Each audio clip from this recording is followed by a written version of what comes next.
اگرچہ پھلوں میں بادشاہ سیب ہے، میں اس کا ذکر نہیں کرتا، انجیر کا ذکر کرتا ہوں کہ آپ کو بہت زیادہ پسند ہے۔ والزیتون، اور روغن زیت کی قسم۔ عربی کے اندر زیت یعنی زیتون کا تیل، روغنیات کے اندر اللہ کے حبیب کو جتنا زیتون کا تیل پسند تھا کوئی اور آئل پسند نہیں تھا۔ اللہ کریم نے فرمایا کہ بڑے بڑے آئل ہیں، بڑے بڑے شفا والے، لیکن محبوب آپ نے جس آئل کو پسند کیا وہ زیتون کا روغن ہے، میں اس کی بھی قسم یاد فرماتا ہوں۔ والتین والزیتون وطور سینین، محبوب اس پہاڑ کی بھی قسم جس پر موسیٰ علیہ السلام رونق افروز ہوئے، جس پر کوہ طور پر موسیٰ علیہ السلام آئے، اللہ سے ہم کلام بھی ہوئے، وحی بھی آئی، اس پہاڑ کی بھی قسم۔ اور اللہ کریم نے فیصلہ کر کے قدرت کی قلم کو توڑ کے رکھ دیا، وَهَذَا الْبَلَدِ الْأَمِينِ، محبوب اس شہر کی بھی قسم۔ موسیٰ علیہ السلام کی باری آئی تو پہاڑ کا ذکر ہوا، شہر کے اندر آپ جانتے ہو باغات بھی ہوتے ہیں، دیواریں بھی ہوتے ہیں، پہاڑ بھی ہوتے ہیں، میدان بھی ہوتے ہیں، شہر میں سب کچھ ہوتا ہے۔ جب محبوب کی باری آئی تو فرمایا محبوب تیری خاطر ایک پہاڑ کی بات نہیں، ایک باغ کی بات نہیں، کسی ایک میدان کی بات نہیں، میں اس پورے شہر کی قسم یاد فرماتا ہوں جس کے اندر تو رونق افروز ہے۔ وَهَذَا الْبَلَدِ الْأَمِينِ، اس امن دینے والے شہر، شہر مکہ کی بھی قسم۔ 4 قسمیں ہیں، والتین والزیتون وطور سینین وَهَذَا الْبَلَدِ الْأَمِينِ، 4 قسمیں۔ اور میں نے پہلے ذکر کیا تھا کہ جہاں بھی اللہ تعالیٰ قسم اٹھائے بعد والا مضمون بڑا اہمیت کا عامل ہوتا ہے۔ وہاں مضمون یہ تھا سورہ عصر میں کہ انسان نقصان میں ہے، جو نقصان میں نہیں ان کا ذکر کیا گیا۔ یہاں مطلقاً انسان 4 قسمیں کھانے کے بعد اللہ کریم فرماتا ہے ان الانسان والتین والزیتون وطور سینین وَهَذَا الْبَلَدِ الْأَمِينِ لَقَدْ خَلَقْنَا الْإِنسَانَ فِي أَحْسَنِ تَقْوِيمٍ۔ 4 قسموں کے بعد جس مضمون کو ذکر فرمایا وہ مضمون یہ ہے کہ ہم نے انسان کو بہترین صورت میں پیدا فرمایا۔ یہاں انسان کی صورت کا ذکر کیا، پتہ یہ چلا کہ جب تک انسان انسان ہے تو وہ فرشتوں سے افضل ہو جاتا ہے۔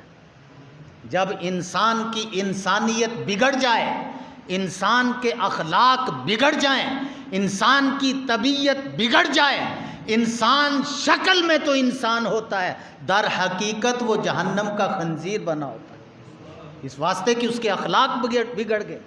اور آسانی سے سمجھو تو میدان کربلا کی سرزمین آج بھی پکار کر کہتی ہے جس کے اخلاق بگڑے، جس کے دین کی تباہی اور بربادی ہوئی اسے یزید کہتے ہیں، اور جس کے دین کا پرچم بلند رہا، جس کے اخلاق میدان کربلا میں بھی سلامت رہے، وَتَوَاصَوْا بِالْحَقِّ وَتَوَاصَوْا بِالصَّبْرِ پر جو عمل کرتا رہا اسی کا نام امام حسین پایا گیا۔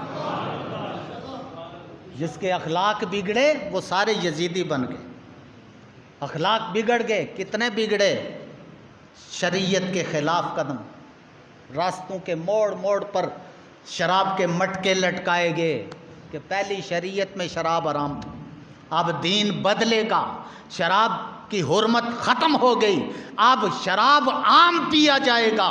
مسجد نبوی شریف کے اندر گھوڑے باندھے گئے، بیت اللہ کے اندر گھوڑے باندھے گئے، کتنے اخلاق بگڑے ہوئے۔ اللہ کریم فرماتا ہے والعصر ان الانسان لفی خسر، کیا معنی؟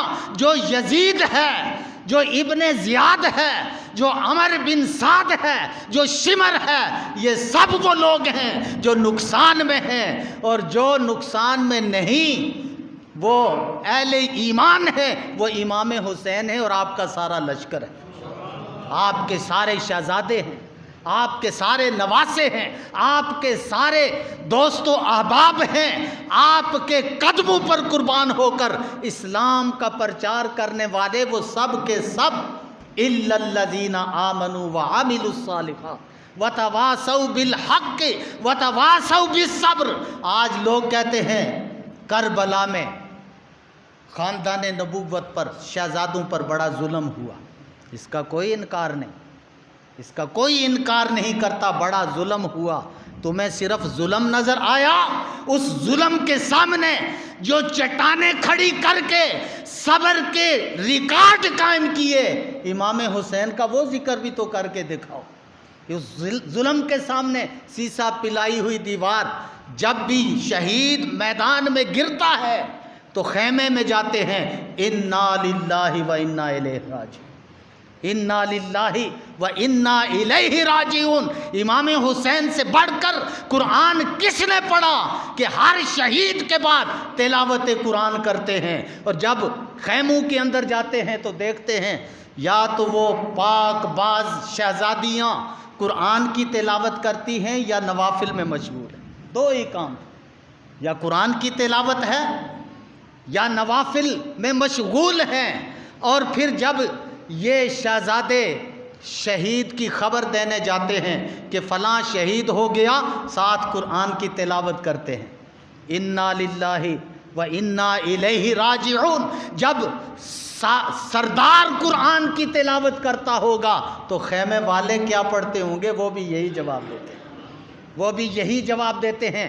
اور وتواصوا بالحق وتواصوا بالصبر، اور ایسی صبر کی تلقین اور ایسی صبر پر استقامت کی تلقین فرماتے ہیں کہ خیمے سے ایک آواز بھی باہر نہیں آتی، صبر و استقامت کے پہاڑ بنے ہوئے۔ الا الذین آمنوا سے لے کر سورت کے آخری حصے تک یہ شان امام حسین ہے، اور اس سے پہلے ان الانسان لفی خسر، یہ سب یزید اور یزیدیوں کا مقام ہے۔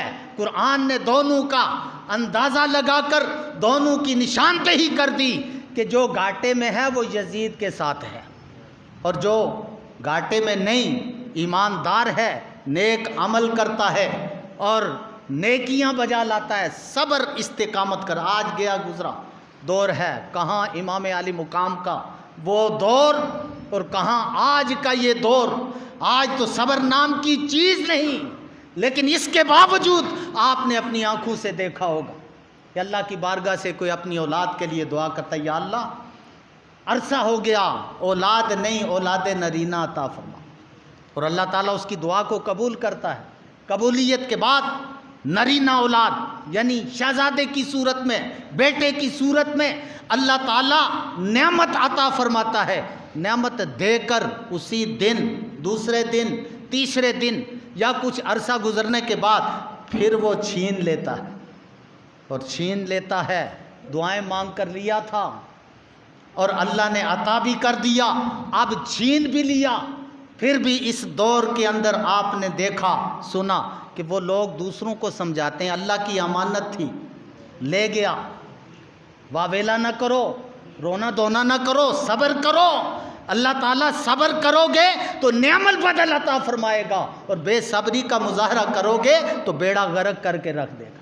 یہ اللہ کا قانون ہے، یہ اس کی حکمت ہے۔ حکمت کا تقاضا یہ کہ وہ امتحان لیتا ہے، جو کامیاب ہوگا اسے امتحان کا نتیجہ پھل ملتا ہے، اور جو امتحان میں، یہاں ہم دنیا کا بھی نظام ہے، بچہ اچھا پیپر دے گا کامیاب ہوگا، اور اچھا پیپر نہیں دیا ناکام ہوگا، پریشان ہوگا۔